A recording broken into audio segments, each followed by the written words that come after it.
governo se rende. E o que o Churchill faz?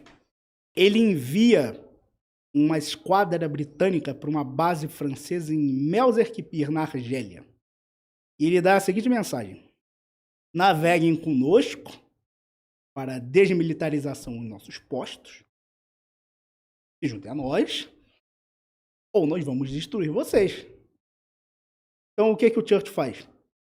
Menos de 40 dias antes, ingleses e britânicos estavam lado a lado. Agora, a França se rendeu. O que a Inglaterra faz? A Inglaterra bombardeia as bases francesas em Melzerkipir. Então, a França rompe relações diplomáticas com a Inglaterra. Que balaio de gato miserável. Muito bem. Temos aqui o Hitler triunfante, ele conquistou a França, tal como ele disse que faria. E a França, ela é desmembrada. O norte da França fica sob o controle da Alemanha. O sul forma-se um governo fantoche chamado França de Vichy.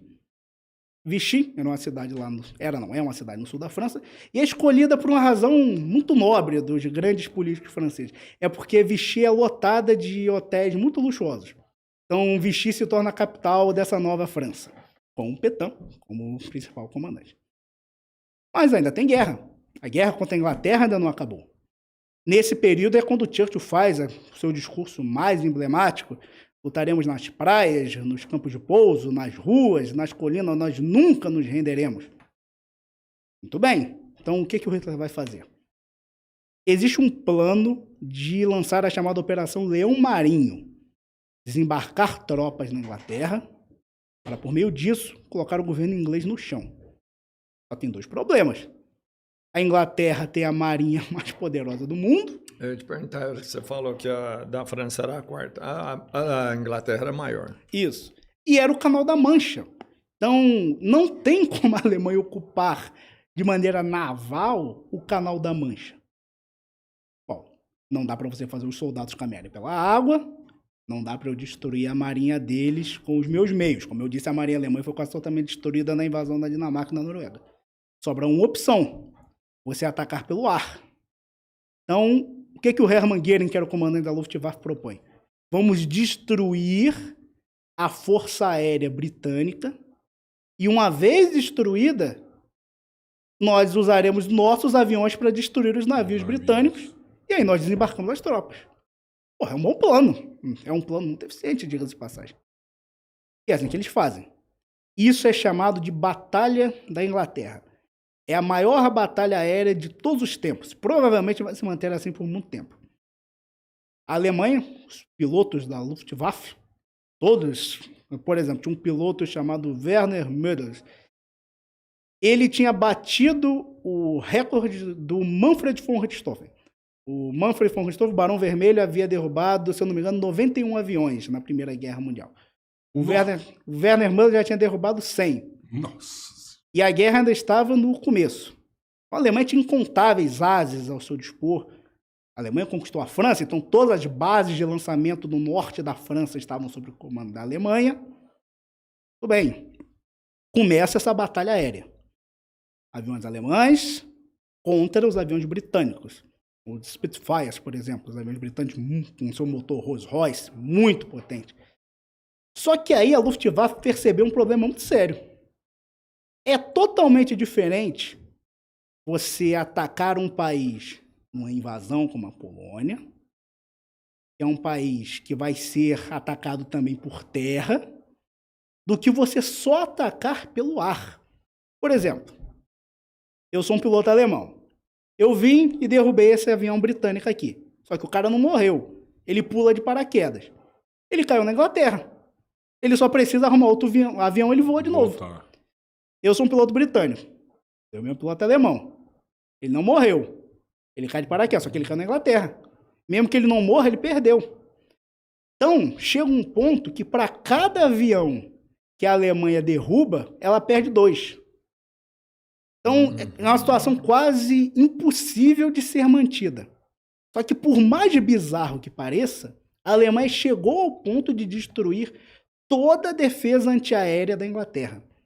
Se ela tivesse continuado por mais algumas semanas, ela teria colocado as defesas da Inglaterra no chão.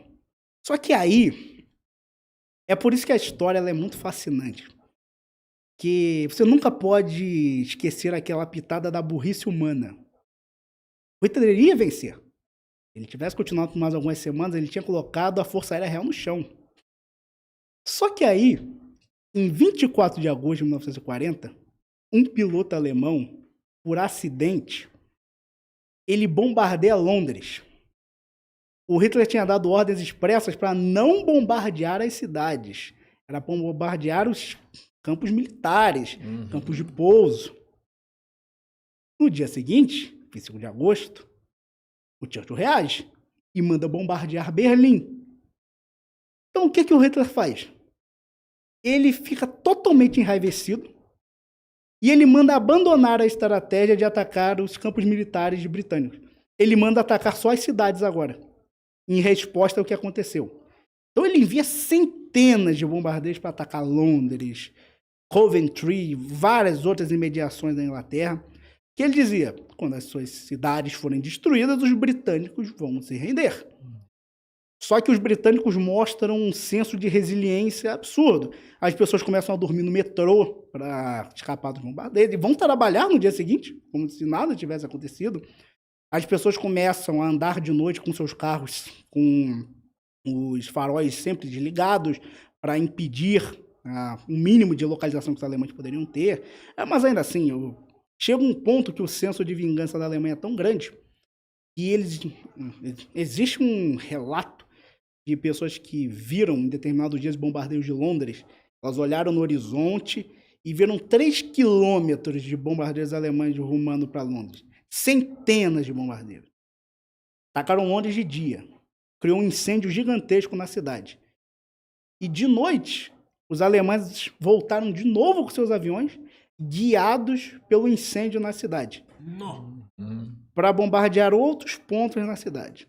Então foi uma carnificina absurda. E ainda assim, o Churchill seguiu com a batalha. Tanto que, a posteriori, o Hitler ele vai desistir, porque os custos eram absurdos. Então, não tem como você vencer uma batalha aérea onde para cada avião que eu derrubo, eu perco 2. E, de novo, o britânico perde o avião. Só que não necessariamente ele perdeu o piloto. Quando a Alemanha perde o piloto, ela perde tudo. Ela perde o piloto, ela perde o avião. Então, as perdas alemãs são sempre maiores. Então, o Hitler vai se concentrar. Isso entraria para a história com Blitz. Esses ataques que a Alemanha faz contra Londres e outras imediações da Inglaterra. Só que o ataque, precisamente, contra as bases aéreas britânicas, cessa. Então, de certo modo, os britânicos conseguem vencer a Batalha da Inglaterra. Tanto que é daí que o Churchill cunha de novo outra de suas frases mais célebres. Nunca no campo do conflito humano, tantos deverão tanto a tão poucos. Ele se referindo aos pilotos britânicos. Aquelas poucos milhares de homens que conseguiram parar a invasão da Alemanha. A Alemanha desiste da Operação Leão Marim, que é impossível agora desembarcar tropas na Inglaterra, e ela se concentra em afundar os navios britânicos com os seus submarinos. Porque nessa época, que com muita força o almirante Karl Dönitz, uma das principais lideranças da Marinha Alemã, ele vai implementar com total virulência a tática da matilha de lobos. São grupos de submarinos que vão atrás de embarcações britânicas e afundam quantidades absurdas desses navios britânicos. Então, mostra-se uma estratégia muito eficiente. Vai chegar um ponto, entre 41 e 42, que isso vai quase que estrangular completamente a economia britânica. Porque é uma vantagem você ser uma ilha. Se eu sou uma ilha, você não pode me invadir por terra. Ao mesmo tempo, eu não posso buscar recursos que não sejam pelo mar. Então, é uma faca, como diria aquele sábio, uma faca de 2 legumes. Então, a Inglaterra não estava numa posição tão confortável assim. E onde estão os Estados Unidos no meio dessa brincadeira toda? Os Estados Unidos de boa. Ele havia aprovado, o Roosevelt, o presidente, ele havia aprovado a lei da neutralidade para impedir que eles entrassem numa guerra mundial, tal como havia ocorrido anteriormente. Querendo ou não, hoje é muito fácil falar, mas não tinha exatamente muitas razões para os americanos entrarem na guerra. A menos que o japonês faça. Exatamente. E podemos dizer que, beleza, tinham razões morais, mas político algum vai colocar um exército no campo de batalha por razões morais. Os Estados Unidos só vai entrar em guerra quando se tornar interessante para ele. Enfim, tudo bem. A Alemanha não conseguiu derrotar a Força Aérea Real, mas a Alemanha ela vai expandir os seus domínios nos próximos meses. A Alemanha vai fazer acordos com a Romênia, que vai garantir imensas quantidades de petróleo. A IG Farben, indústria química alemã, ela vai conseguir desenvolver petróleo sintético à base de carvão, que vai permitir que nos anos posteriores o esforço de guerra alemão não cesse. Nesse meio período, a guerra na Europa vai se manter razoavelmente estável, só que quando avançarmos para 41, a guerra ela vai se tornar ainda mais pujante. O idiota do Mussolini ele vai ter a brilhante ideia de invadir a Grécia e vai fracassar totalmente no seu intento de invadir a Grécia, ao ponto que os gregos vão contra-atacar e quase conquistar o território italiano da Albânia, o que vai obrigar que a Alemanha mova tropas para a Grécia para impedir a derrocada da Itália e vai obrigar que a Alemanha mova tropas para o norte da África, porque a Itália havia invadido o Egito com mais que o dobro dos soldados dos britânicos e conseguiu a proeza de perder, ao ponto que os britânicos não só expulsaram os italianos do Egito, como já estavam avançando pelo território da Líbia.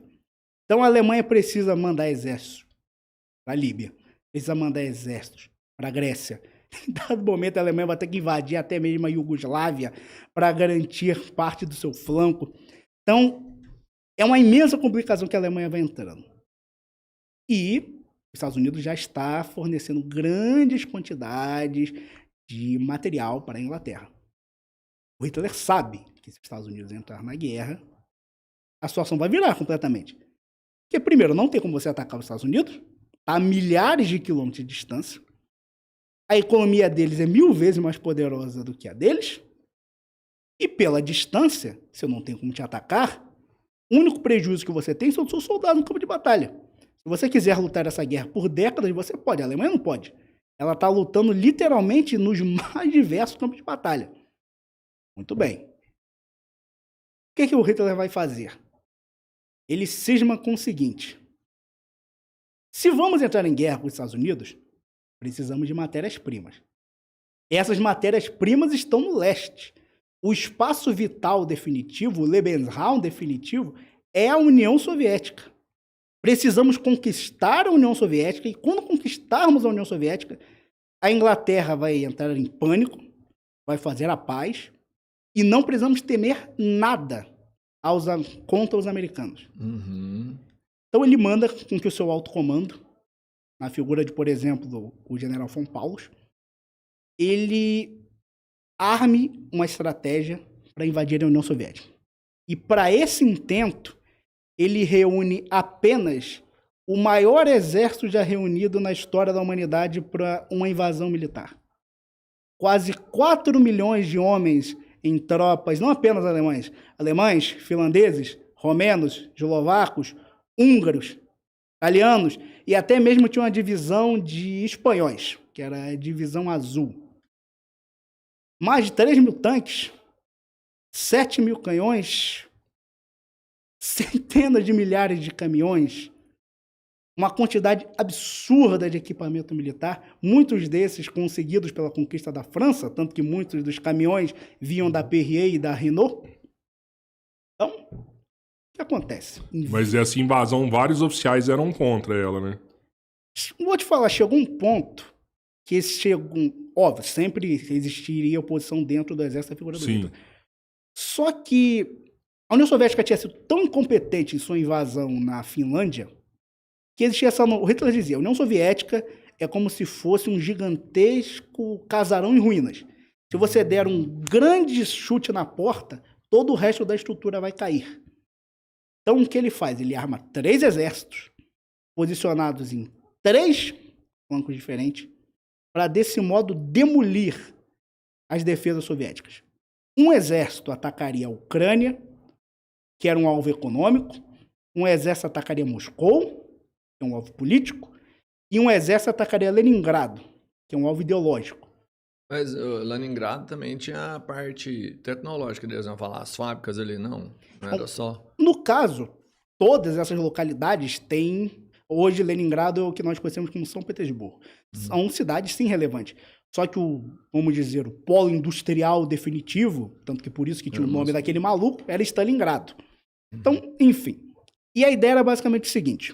Olha, estamos aqui, vamos conquistar esses 3 pontos que estão aqui. Quando nós conquistarmos Ucrânia, Moscou e Leningrado, nós vamos expulsar os soviéticos para trás dos Montes Urais. E uma vez que nós tenhamos conquistado isso aqui, a guerra acabou. Nós conquistamos tudo que vale na União Soviética. Daqui para cá, nós podemos combatê-los apenas bombardeando. E eles tinham a crença de que isso era mais que o suficiente para colocar os soviéticos de joelhos. Em 22 de junho de 1941, eles atacam. E o idiota do Stalin poderia ter evitado essa invasão muito, mas muito tempo antes. Tinha um espião soviético baseado no Japão, chamado Sorge. Ele tinha nascido no Azerbaijão. Olha a história maluca. Ele lutou a Primeira Guerra Mundial pela Alemanha, tanto que ele foi condecorado. No caso, os pais dele eram alemães, né? E ele começou a servir os soviéticos ainda nos anos 30. E ele descobriu que os soviéticos iriam sofrer uma invasão da Alemanha. E em maio, ele tinha avisado o Stalin. Stalin desacreditou. Disse que é impossível. Nós não vamos ser invadidos pela Alemanha. Tudo bem. 22 de junho de 1941, a Alemanha ataca. Eles até esperam o último trem carregado de sofrimento da União Soviética cruzar a fronteira. E às 5h35 da manhã, eles cruzam a fronteira. Bem, o Stalin entra em parafuso completamente. Ele chega ao ponto de dizer que o Hitler não sabia da invasão e que era o plano de outros oficiais alemães. Ele fica dias sem reagir.